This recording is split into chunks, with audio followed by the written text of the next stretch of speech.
जल ने भगवान विष्णु के चरण छुए हों, उसकी पवित्रता का क्या अंदाजा होगा। गंगा देवी का स्वरूप श्वेत वस्त्र, माथे पर जल का मुकुट, हाथ में कमंडल और वाहन है मकर यानी एक विशाल जलीय प्राणी। उनकी आंखों में करुणा का अथाह सागर। उनके नाम भी कई हैं। भागीरथी, भगीरथ की वजह से धरती पर आई। जानवी, जहनु मुनि की पुत्री। त्रिपथका, तीनों लोकों में बहने वाली। विष्णुपति, विष्णु के चरणों से जन्मी। सुरसरी, देवताओं की नदी। हर नाम के पीछे एक कहानी है और आज हम उन सभी कहानियों को एक एक करके खोलेंगे। लेकिन दोस्तों, यहाँ एक बहुत दिलचस्प बात है। गंगा स्वर्गलोक में सिर्फ एक नदी नहीं थी, वो एक स्वतंत्र देवी थी। उनका स्वभाव था निडर, सत्यवादी और कभी कभी थोड़ा उद्दंड भी। देवताओं के बीच उनका सम्मान था, लेकिन वो किसी के अधीन नहीं थी। शिव की पत्नी पार्वती एक बार उनसे ईर्ष्या करती थी, क्योंकि शिव ने गंगा को अपनी जटाओं में स्थान दिया था। ये रिश्ता बहुत गहरा था, बहुत जटिल था और इसी रिश्ते में छुपा था वो अहंकार जो गंगा को एक बड़ा सबक देगा। लेकिन उससे पहले बात करते हैं उस दर्दनाक घटना की जिसने गंगा को धरती पर आने का कारण बनाया। उन 60,000 आत्माओं की कहानी जो न स्वर्ग में थी न धरती पर, भटकती रही युगों तक। ये कहानी है उस दौर की जब अयोध्या में एक महान राजा राज करते थे। उनका नाम था महाराज सगर, सूर्यवंश के राजा, भगवान राम के पूर्वज।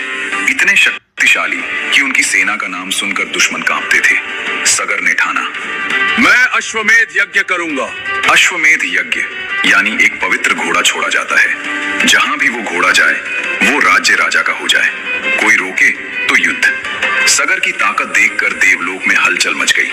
इंद्रदेव घबरा गए। अगर सगर इतने शक्तिशाली हो गए तो स्वर्ग का सिंहासन भी खतरे में है। इंद्र ने एक चाल चली। इंद्र ने वो यज्ञ का घोड़ा चुरा लिया और छुपा दिया महर्षि कपिल के आश्रम में।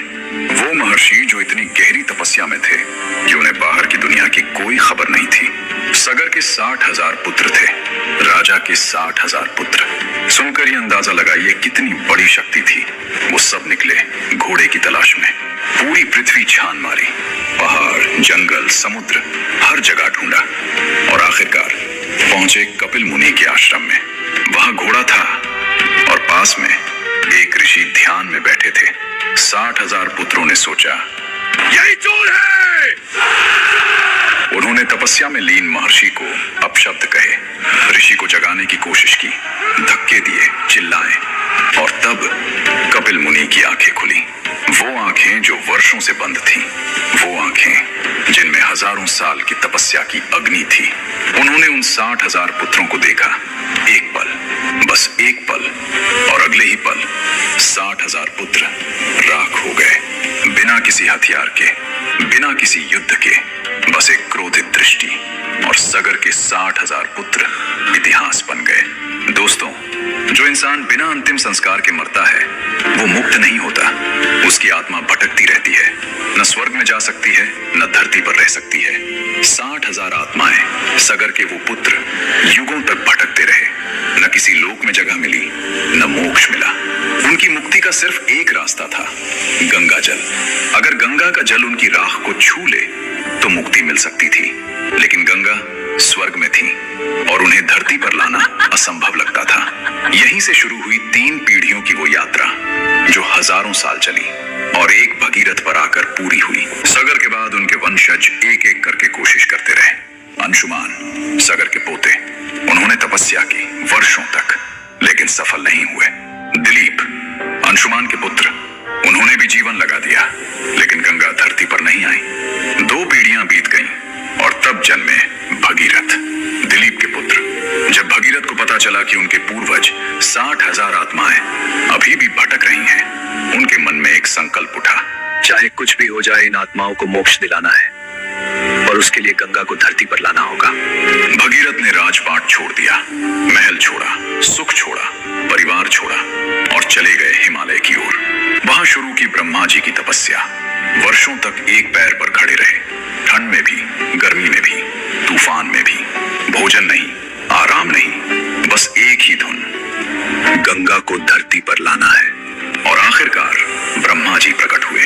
ब्रह्मा जी ने कहा, वत्स, तुम्हारी भक्ति ने मुझे प्रसन्न किया। मैं गंगा को धरती पर भेजूंगा भगीरथ के चेहरे पर खुशी आई, लेकिन तभी ब्रह्मा जी ने एक बात और कही। लेकिन एक समस्या है। भगीरथ ने पूछा। कौन सी समस्या प्रभु? ब्रह्मा जी बोले, गंगा का वेग इतना प्रचंड है, इतना विशाल, कि अगर वो सीधे धरती पर गिरी तो पृथ्वी टूट जाएगी, पाताल तक चली जाएगी, सब कुछ नष्ट हो जाएगा। इसलिए तुम्हें भगवान शिव की तपस्या करनी होगी। सिर्फ वही गंगा को थाम सकते हैं। भगीरथ ने आंखें बंद की। एक और तपस्या, एक और असंभव काम।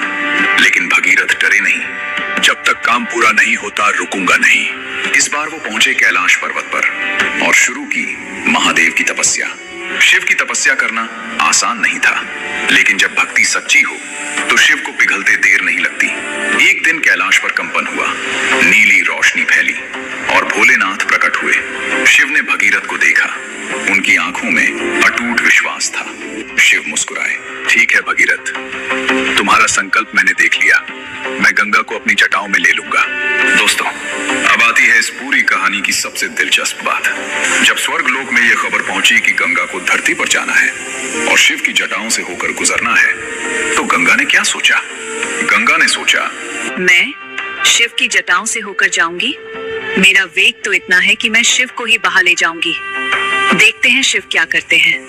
ये था गंगा का अहंकार, एक देवी का घमंड, और यही घमंड उन्हें एक बड़ा सबक देने वाला था। भगीरथ ने शिव को संकेत दिया। ब्रह्मा जी ने कमंडल से गंगा को मुक्त किया। आकाश में एक विशाल जलधारा प्रकट हुई, चमकती हुई, गरजती हुई, पूरे ब्रह्मांड को हिलाती हुई। गंगा नीचे की तरफ आई, पूरे वेग के साथ। उनके मन में था, मैं शिव की जटाओं से होकर जाऊंगी। मेरा वेग तो इतना है कि मैं शिव को ही बहा ले जाऊंगी। देखते हैं शिव क्या करते हैं। और जब गंगा शिव की जटाओं में पहुंची, वो रुक गई, उलझ गई। शिव की जटाओं में इतने रास्ते थे, इतने पेच थे कि गंगा जिधर जाती थी उधर और उलझती जाती थी, जैसे कोई भूल भुलैया हो। गंगा एक रास्ते से निकलने की कोशिश करती और 3 और रास्तों में फंस जाती। महादेव की जटाएं, जिनमें पूरे ब्रह्मांड के रहस्य थे, उनमें गंगा खो गई। वर्षों तक बाहर नहीं निकल सकी। अहंकार का यही जवाब होता है। धरती पर भगीरथ इंतजार कर रहे थे, गंगा आई नहीं। वो समझ गए कुछ हो गया है। वो फिर झुक गए शिव के सामने। प्रभु, गंगा माँ को मुक्त करें। मेरे पूर्वज इंतजार कर रहे हैं, उन्हें मोक्ष चाहिए। शिव ने आंखें खोली। उनके मुख पर एक हल्की मुस्कान थी। उन्होंने अपनी जटाएं ढीली की, धीरे धीरे, और गंगा निकली। इस बार अहंकार के बिना, इस बार विनम्रता के साथ। शिव की जटाओं ने उन्हें 7 धाराओं में विभाजित किया, 3 स्वर्ग की तरफ, 3 पाताल की तरफ और एक सीधे भगीरथ के पीछे। धरती पर गंगा का आगमन हो चुका था।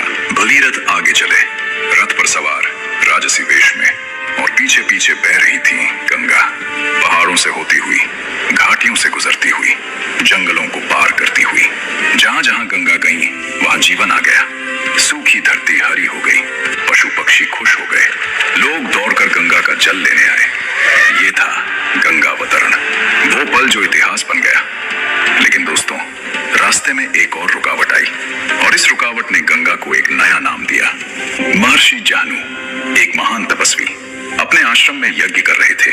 गंगा का प्रवाह उनके यज्ञ मंडप की तरफ आने लगा। पानी फैला, यज्ञ की सामग्री बह गई, आश्रम में हलचल मच गई। महर्षि का ध्यान टूटा। उन्होंने देखा उनका यज्ञ बाधित हो चुका था। क्रोध भड़का, और उस क्रोध में उन्होंने वो किया जो सुनकर दंग रह जाएंगे। उन्होंने सारी गंगा पी ली, एक ही घूंट में। गंगा जो पहाड़ों से उतरी थी, जो ब्रह्मा के कमंडल से निकली थी, जो शिव की जटाओं से आई थी, एक ऋषि के क्रोध में समा गई। भगीरथ रुक गए, पीछे मुड़े। गंगा नहीं थी। वो समझ गए, वो दौड़े, महर्षि जाहनु के पास पहुंचे, हाथ जोड़े, माथा टेका। ऋषिवर, क्षमा करे, गंगा माँ से कोई अपराध हुआ, लेकिन उन्हें मुक्त करे। लाखों आत्माएं उनका इंतजार कर रही हैं। महर्षि जाहनु ने भगीरथ को देखा। उनकी आंखों में वर्षों की थकान थी, एक अटूट संकल्प था। ऋषि का क्रोध पिघल गया। उन्होंने अपने दाहिने कान को स्पर्श किया और गंगा बाहर आ गई। उस दिन से गंगा का एक नाम पड़ा, जाह्नवी, जाहनु मुनि की पुत्री, क्योंकि ऋषि ने उन्हें पुनः जन्म दिया था। दोस्तों, अब आता है वो पल जिसके लिए 3 पीढ़ियों ने तपस्या तपस्या की, जिसके लिए भगीरथ ने अपना सब कुछ छोड़ा, जिसके लिए गंगा ने स्वर्ग छोड़ा। गंगा उस स्थान पर पहुंची